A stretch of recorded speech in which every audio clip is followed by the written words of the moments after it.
Kita lanjut ya. Self-image Anda, self-image saya, self-image kita semua cenderung tidak objektif. Self-image itu lebih bersifat subjektif. Oleh karena sifatnya yang subjektif, berarti seperti pedang bermata dua. Bisa melukai, bisa pula berguna untuk kita.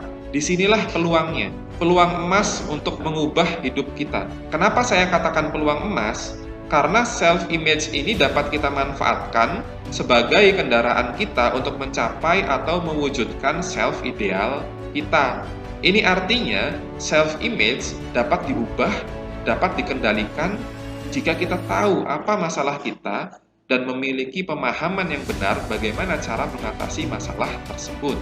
Upaya untuk mengubah suatu penilaian terhadap diri sendiri yang telah melekat kuat dalam diri bertahun-tahun lamanya, kemudian menggantinya ke penilaian baru memang butuh waktu. Tapi aktivitas ini amat layak untuk kita lakukan. Karena jika self-image kita berhasil kita ubah, kita dapat merealisasikan dengan lebih cepat dan lebih sempurna apa-apa yang sudah kita tulis dalam self-ideal kita. Sebagaimana tugas pribadi 6 yang telah kita bahas pada video sebelumnya. Self-image layaknya sebuah perintah sadar, tepatnya penilaian sadar terhadap diri kita sendiri yang berubah menjadi perintah bawah sadar terhadap diri kita untuk melakukan sesuatu. Contoh, self-image negatif berikutnya, seorang perempuan. Lisa menilai secara subjektif terhadap dirinya dan secara sadar berkata bahwa saya gendut. Padahal saat itu berat badan Lisa 45 kg. Pikiran bawah sadar Lisa akan memerintahkan dirinya untuk berdiet. Tubuh dan otak sadar Lisa bereaksi untuk melakukan itu. Kira-kira apa yang akhirnya akan Lisa dapatkan? Betul, langganan penyakit MAH. Laki-laki melihat Lisa seorang perempuan kurus dan penyakitan, sementara Lisa melihat dirinya sebagai seorang perempuan gendut yang harus lebih sering berdiet agar dapat terlihat lebih cantik, menawan, dan anggun di mata laki-laki. Konyol kan? Tapi di luar sana banyak loh ini terjadi. Coba cari dan buktikan sendiri deh kasus-kasus semacam itu di sekitar Anda. Contoh lain, self-image positif laki-laki. Guntur menilai diri sendiri sebagai seorang yang karismatik, atraktif. Padahal wajah Guntur itu di bawah rata-rata. Maka pikiran bawah sadar Guntur akan memerintahkan diri Guntur untuk selalu menjadi pribadi yang menarik. Tubuh dan otak sadar Guntur bereaksi untuk melakukan itu. Akhirnya, apa yang Guntur dapatkan? Sukses jadi seorang artis pendatang baru dan pemeriah suasana. Orang-orang melihat Guntur sebagai sosok laki-laki yang menyenangkan, cerdas, berwawasan, sehingga banyak job manggung dan endorsing berdatangan pada Guntur.